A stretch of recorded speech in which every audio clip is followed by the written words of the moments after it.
Hi guys, welcome back to our videos. మా వీడియోస్ని like చేయండి, షేర్ చేయండి, సబ్స్క్రైబ్ చేయండి. కింద నా బెల్ ఐకాన్ కూడా క్లిక్ చేయండి. మేము చేసే ప్రతి వీడియో కూడా మీకు నోటిఫికేషన్ వస్తుంది.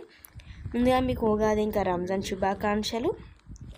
ఈ పొలం వచ్చేసి మనం చూస్తే కనుక ఫామ్ ఆయిల్ ల్యాండ్ అనమాట. ఈ ల్యాండ్ వచ్చేసి 4 బోర్లు అవైలబిలిటీ ఉంది. ఇది వచ్చేసి 45 ఎకరాలు. ప్రైస్ వచ్చేసి 20 లక్షలు. ప్లేస్ ఎక్కడంటే కాకినాడ జిల్లా కోటనండూరు మండలం అల్లిపూడి గ్రామం దాటిన తర్వాత 5 కిలోమీటర్లు ఏసీ రోడ్ దగ్గర ఉందన్నమాట. ఈ ల్యాండ్ వచ్చేసి మనం చూస్తే కనుక మొత్తం ఫామ్ ఆయిల్ ల్యాండ్. మనకి అగ్రికల్చర్ పర్పస్కి కాకుండా లైక్ ఫామ్ హౌస్ పర్పస్కి ఎక్కువ యూజ్ అవుతుంది అనమాట. ఇది ఈ యొక్క ల్యాండ్ మీకు కావాల్సి కనుక స్క్రీన్ పైన నెంబర్ని కాంటాక్ట్ అవ్వండి. ఇంకా మంచి సైట్స్ కావాలంటే మన నెంబర్కి కాంటాక్ట్ అవ్వి మాకు చెప్పండి. Thank you for watching our videos. Please subscribe.